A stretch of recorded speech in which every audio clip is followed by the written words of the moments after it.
of the United States of America, and to the republic for which it stands, one nation, under God, indivisible, with liberty and justice for all. We don't have a quorum, but we're going to go ahead and do, Anna Shepherd is on her way, and with the traffic tonight, it may take another 15 minutes for her to get here.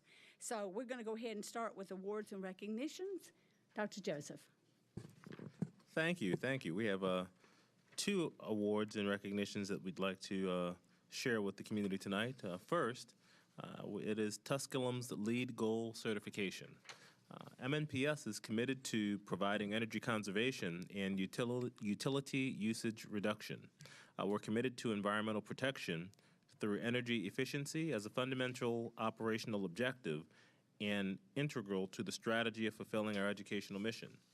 As well, Metro Nashville Public Schools is committed to providing energy-efficient design and construction for our new and renovated capital construction projects using the LEED and Energy Star programs as guidelines for our design consultants and those projects they produce.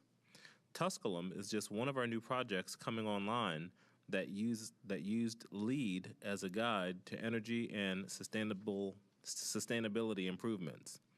In the case of Tusculum, the design consultants, administration, and construction staff came together to raise Tusculum's bar slightly higher, and that's why we are celebrating today. To tell us a little bit more is David Prophet, our Director of Facilities, Planning, and Construction.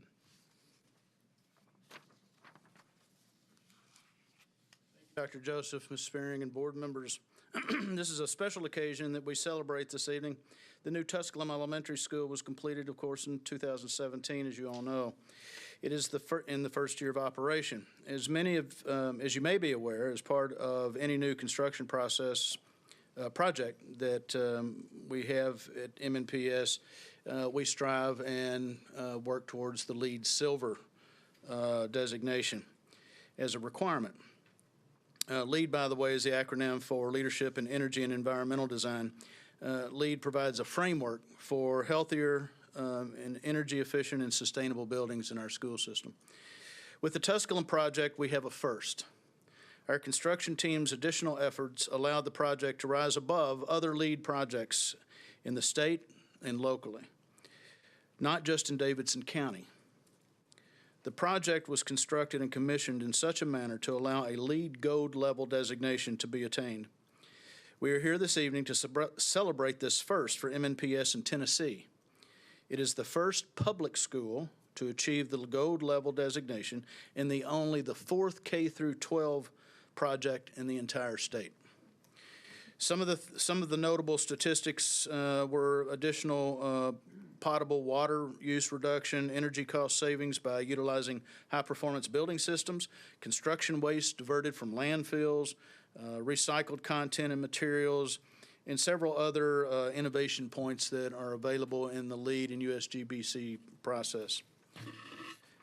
I want to introduce the team that is responsible for this first in MNPS without any one of these participants, and it is a huge effort on each party's part to make this happen, even to go from one level to the next.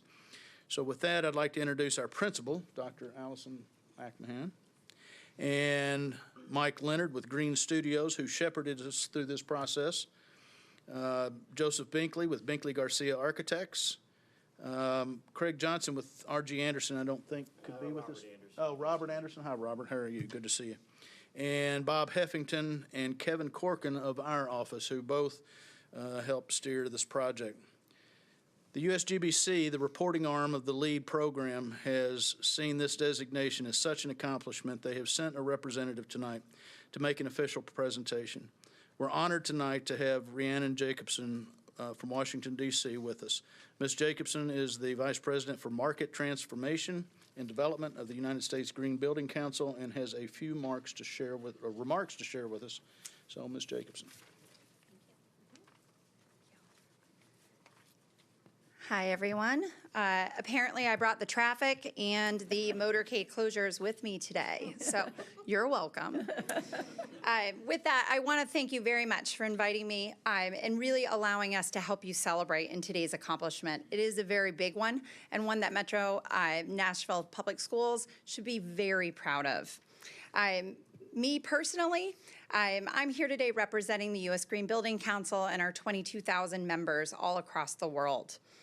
All of those members are working to create healthy, high-performing green buildings, homes, neighborhoods, communities, cities, all through the LEED Green Building Program. Since its launch more than a decade ago, LEED has redefined the way we think about the places that we work, play, worship, eat, and go to school in. LEED works through a building's life cycle and promotes strategies that lead to high performance in human and environmental health. LEED is used in all 50 states, and I can say 12 years ago when I joined the council, we weren't in all 50, but now we're proud to say that we're in all 50 states, we're in 168 countries and territories and counting, and we're certifying more than 2.4 million square feet of construction space per day. We're here today, though, to recognize one project, and it's a critical and pivotal one. Tusculum Elementary School is being recognized for its leadership, its environmental stewardship, and its role in enhancing and transforming the built environment. By earning LEED certification, and particularly LEED Gold certification, Tusculum Elementary School demonstrates a strong commitment to the health, comfort, well-being, and safety of its faculty, staff, and students, as well as the larger Nashville community. In fact, Tusculum Elementary School, and you all know this much better than I do, has been an integral part of the Southern Nashville community for over 100 years. Tusculum first opened its doors in 1911 as a 2-room schoolhouse to serve the 15 families within its community. Now, with its most recent renovation, the new, just under 100,000 square foot facility allows for over 800 students in grades pre-K through grade 4 to receive an education in a healthy and sustainable environment. Some of the strategies employed at Tusculum include the use of less water, less energy, while diverting less waste to landfill, ensuring that you're able to spend the money on the pieces that truly matter. Each of these changes support the facility's well-deserved LEED certification and powers the change needed for a brighter and healthier tomorrow. So we applaud Tusculum Elementary School and the team of leaders who worked on this project for helping raise the bar for what we should expect from our built environment. By incorporating green building practices into buildings like this, we should see a stream of environmental and economic benefits for years to come. This is how we make sure that every school is one in which our students can feel taken care of, respected, and valued. On behalf of the U.S. Green Building Council, thank you for your commitment, and we applaud all of your efforts.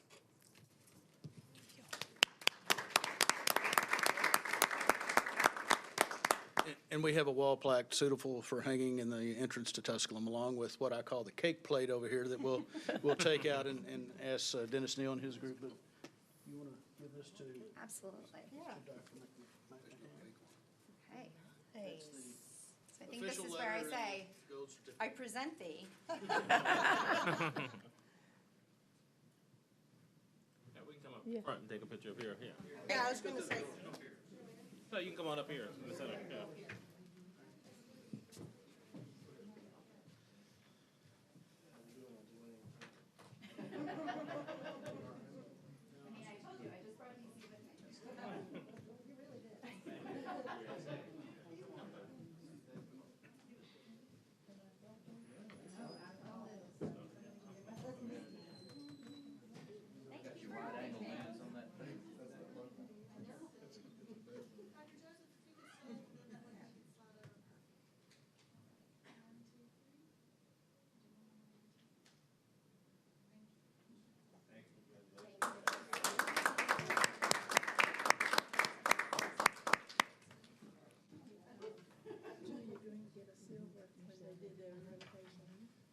Mr. Prophet, you know that all you've done is raise the bar, so I want a LEED Gold building in my district now.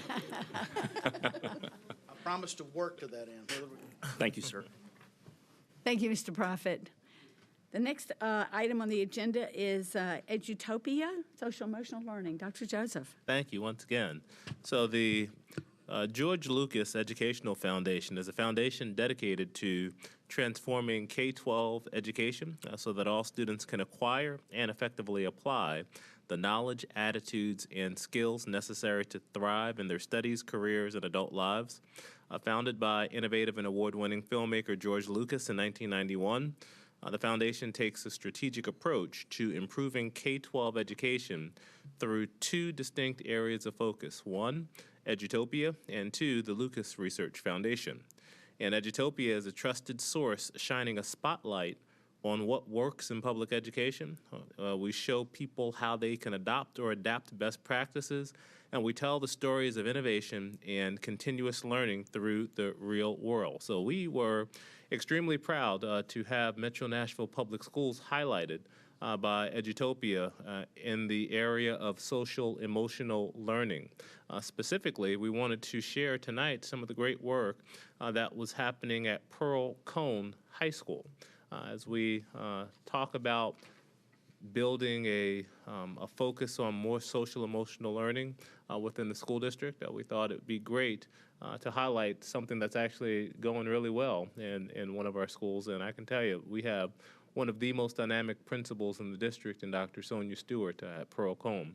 And Pearl Cone is doing extraordinary work within the district. So we wanted to show you just one of the videos. They did highlight Valor, which is one of our charter schools within the district, Pearl Cone. They highlighted Fall Hamilton Elementary School, and then all of the work that we're doing within the district as it relates to social emotional learning. So there are 4 or 5 videos. If you go to Edutopia, we're front and center on the page, and you can see all of the videos. But we wanted to highlight Pearl Cone tonight.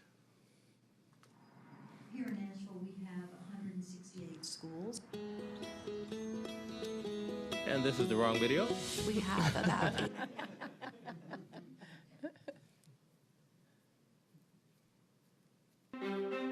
Very proud to be part of this initiative. Yep, that one either. Really are fortunate. I'm very excited. We are having fun. That was the only two that were sent to me.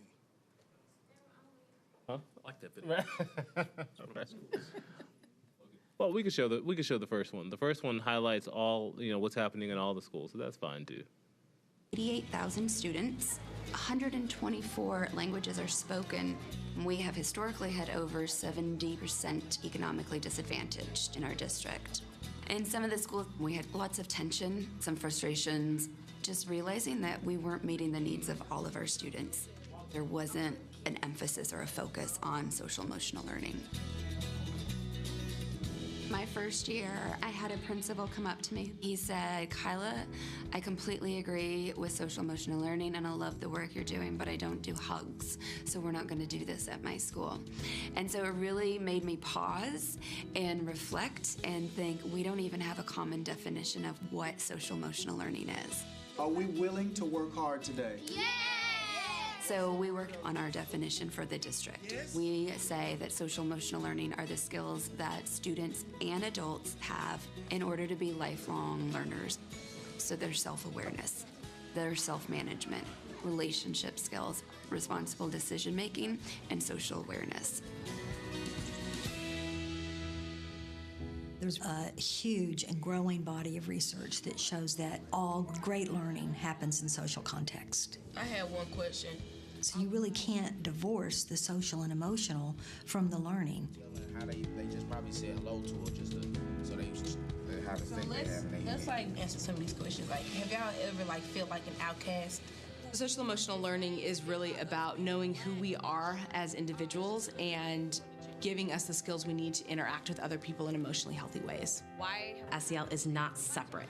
Who in here was stressed the last 2 weeks? It's not just a time that you might start a 5-minute lesson and do an SEL thing at the beginning of class, and then that's where we leave it. This line right here says When you're going in and seeing a Socratic circle, they're demonstrating the ability to communicate, and that is an SEL strategy. That is helping them develop that ability in a more effective way. It needs to be ingrained and looked at in all parts of the things that we do in the school day. It also has really positive impacts on culture. It helps build the skills and mindsets that kids need and also adults need to be pushed with to be their best versions of themselves. Doing all right today? The district has supported us wholly. They've given us the green light to do things that are innovative. And through our SEL department, we have a great team that can come to the schools. Sometimes it's just a word of encouragement, or can we come and see and give feedback? We have created a walkthrough rubric, helping schools see where they are with the implementation process, and then we can support the school at their level. That really identifies SEL best practice in 3 broad areas. So first, we're looking at school-wide community. Is it inclusive? How welcome do visitors feel? How welcoming is it to the students? Does it feel like this space belongs to the students? We also look at classroom instruction. So how are teachers explicitly integrating SEL in academics? The teacher needs to know that, oh, they expect that I'm going to make an engaging, active, and interactive classroom environment. And then the third area we look at with these walkthroughs, classroom environment management discipline. What are practices and policies that are creating disparate discipline, that are disenfranchising students and preventing those students who need school most from being in school every day? Now we have much clearer protocols and expectations around restorative practices in our schools. Across elementary, middle, and high school, you will see our students in circles, talking and sharing. One commitment I value is to be myself. Other practices are group work, really working together on a project. Also making sure that there are clear rules, definitions, and procedures in place so that students know what the expectations are of them and have that common language among the teachers, the students, and the community. Our goal is to understand together like what each person's situation is, because this is a learning process, okay? Every school receives ACEs awareness training. So what happened, and then we're gonna talk about it. ACEs are adverse childhood experiences. There's a lot of research out, and there's a whole list of things that are considered to be events in kids' lives that can cause trauma. What do you like? I want. And so in order to reverse that trauma, you have to do some very intentional things. You guys have changed and grown up so much this year. And I'm So every school is really looking at how can we create these safe environments where kids want to come to school, where they can feel engaged, where teachers are supporting children who come from a background of trauma or chronic stress. We saw that we really need to start with the adults. If we don't have the knowledge, it's hard to model something for our students. Start with understanding that it isn't a program, it isn't a single strategy, it's a paradigm shift. It is understand the why behind it and be able to communicate that with the adults in the building. Thank you so much, Allie. It's our responsibility to think through, okay, how am I gonna make sure that I have good, strong relationships with everyone that I work with, and then model how to do that with my peers and with my colleagues. Whenever we pull adults together, most of the time we're sitting in a circle. There's so much potential there. We're checking in with each other. We're doing a mindful practice. In through your nose and out through your mouth. So we're using those very strategies that we're asking teachers to go back to the classroom and use. I think a real positive about our district is that there's this top-down vision of how we want our schools to be, but there's also this grassroots kind of rising from the bottom where teachers are really being very proactive in advocating for students' SEL. Breathe in, breathe out. We have more and more principals and school leaders and teachers wanting to be trained in it and wanting more. It was fantastic. Fantastic. In Tennessee, we're in transition right now. We have people in our state that don't believe that social emotional learning should be a part of our curriculum. And Metro School's still standing up going, this is what we need to do. Class been okay? Yep. It values our work and it gives us the autonomy to say, you can do it. That takes courage and that takes the support of the district, and they've given that. You had a perfect day? That's awesome.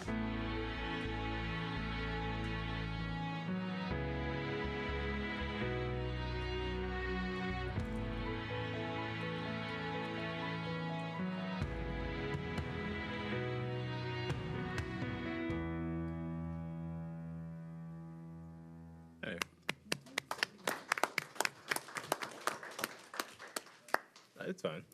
All right, so our goal is so we saw examples of some pockets of excellence, and our goal as we look towards the future is to scale that excellence up in all of our schools. So we are going to be proposing recommendations to increase the resource that we give schools to be able to have that type of excellence in all of our schools as we move towards the future. So we're very excited about the future. But we also will be hosting a social emotional learning conference.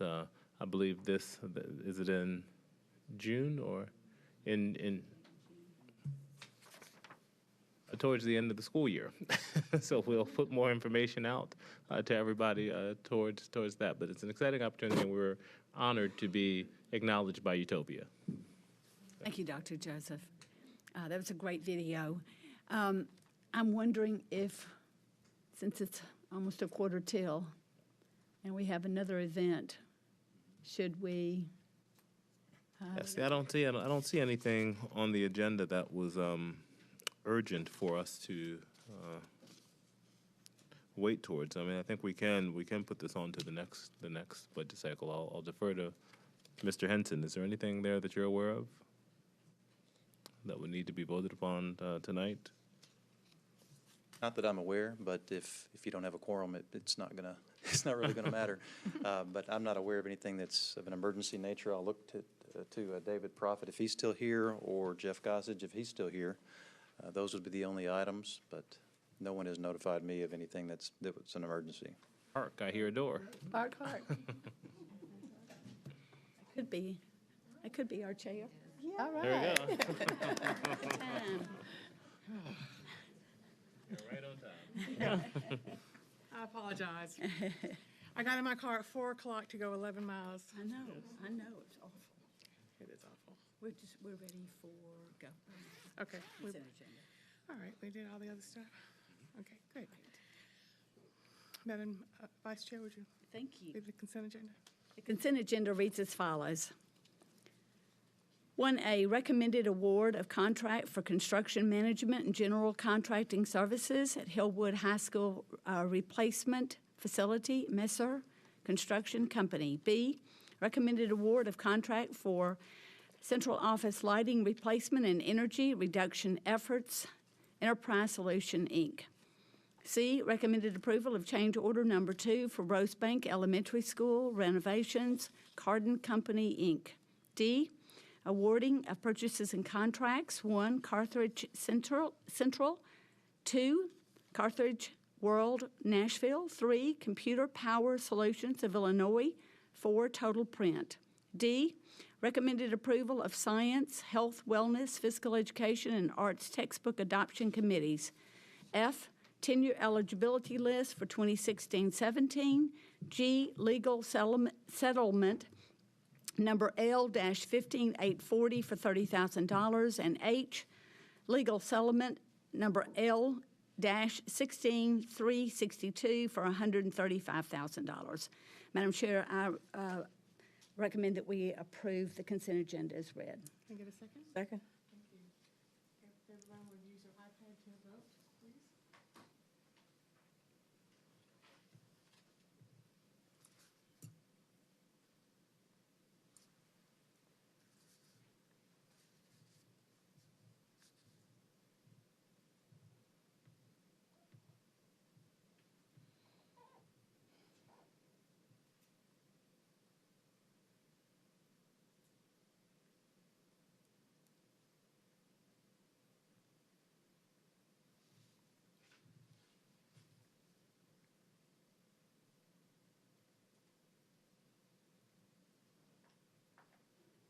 And the consent agenda passes unanimously. Thank you, Ms. Berry. And we'll move on to item number 2, and that will be you as well. Okay, thank you. This is a resolution to amend the letter grading of Tennessee Public Schools.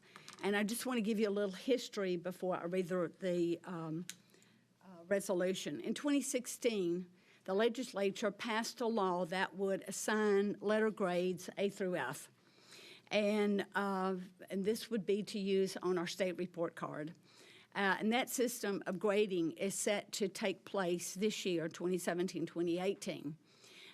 But last year, 2017, the House passed 449, which, as amended, would modify the letter grades and instead require an overall performance label which aligns to district determination of schools such as exemplary, advancing, satisfactory, performing, or priority. Now, this legislation was brought by Representative Fogarty, and he, as you know, was a previous school superintendent. And although House Bill 449 passed in the House last year, it did not pass in the Senate. But theoretically, House Bill 449 could pass out of the Senate Education Committee, the other Senate committees, and be approved by the full Senate and signed by the governor without having to go through the House again, because it's already been approved by the House. And I just lost my notes. Here we go. Okay.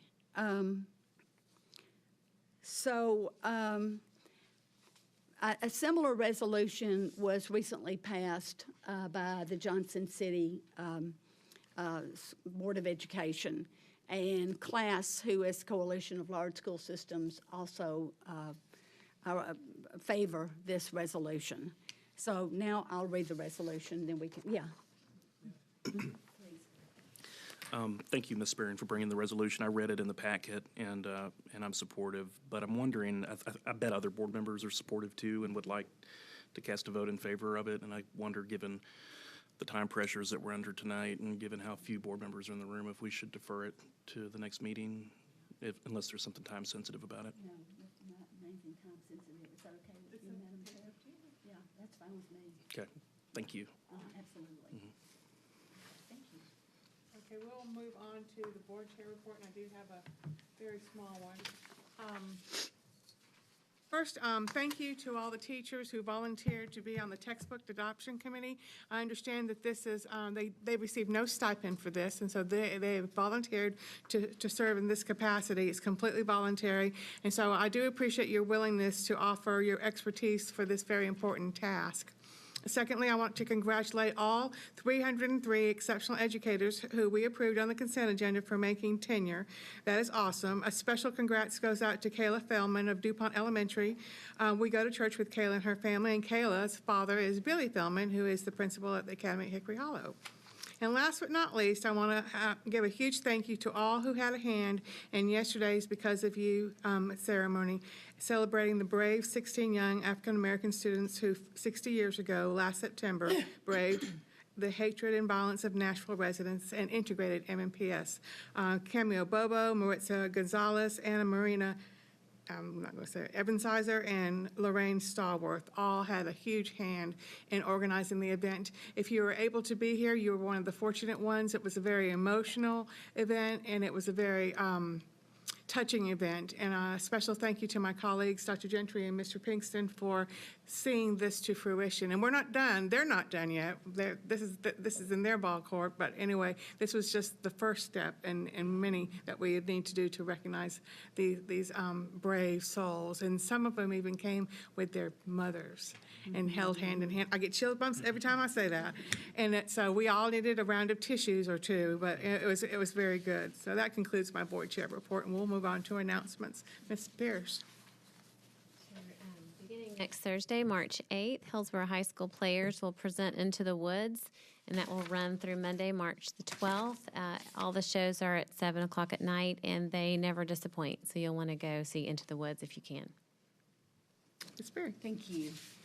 Chris Whitney and team One Generation Away distributed food serving 278 families despite the pouring rain on Saturday, February the 17th. There are long lines of folks with their umbrellas waiting out of the rain to get these carts full of groceries, including bread, cereal, canned goods, and vegetables. And meanwhile, St. Thomas Clinic scholars were helping in the clinic as the personnel in the clinic gave shots, flu shots, and also free screenings. 11 of the scholars helped with blood pressure checks and vision screenings. So thanks to Chris Whitney and Tammy Gober and teams of volunteers and students. This is the fifth consecutive year that Hunters Lane Band have all the seniors have received a full scholarship to college. Congratulations to Will Brooks, who's the band director, and of course Sue Kessler, who's the executive principal. Dan Mills is celebrating their 80th anniversary jubilee on Sunday, this Sunday, March 4th, from 1 to 3, and there will be a program at 1:20. That concludes my announcements. Mr. Binks. Thank you. On Saturday, February 24th, several of us, as well as Dr. Joseph and Ms. Story, had the opportunity to meet with the membership of SEIU Local 205 at their Union Hall in South Nashville, which I'm proud to say is in the heart of District 7. And it was a great conversation. I think that we have come so far in such a short period of time in terms of how we're interacting with our support employees, and I think it's this was now the second annual town hall that we had, and I think it's now going to be a tradition, and it's an opportunity, for them to talk about the things that they hope for and the things that they're not happy about, but it's mostly just nice to be able to all get in the same room, get around the same table, and have, some rational conversation. That was not something that was going on in the not-so-distant past, and I think that happier employees make for a happier organization, which makes for happier students, so I think that we're on the right track. We got a lot of culture, climate, compensation issues still to deal with, but thank you, Dr. Joseph, thank you, Ms. Story, and thanks for everyone who are helping us make strides with our employees. It's important. I just have a couple. I had a great visit at DuPont Tyler Middle School last Tuesday with communities and schools who hosted several community members to showcase the good work being done at Tyler through that organization. And we heard from several students who did just a really good job there. And then last Wednesday, I had the pleasure of reading to a third grade class at Ruby Major with the organization Bookham, who hosted several community members to read to students there. And reading is always fun, but the best part was when I got ready to leave, I had a young lady tap me on the shoulder. Her name was Kenia, who was sitting on the front row, and she tapped me to give me a picture that she had drawn of herself, and she says, "I love to read." So I will always treasure that. And I'm reading at 4 different schools next week, this coming up week, this week and next week. So anyway, it's always fun to read. Ms. Pierce? Yeah. There are no further business. This meeting is adjourned.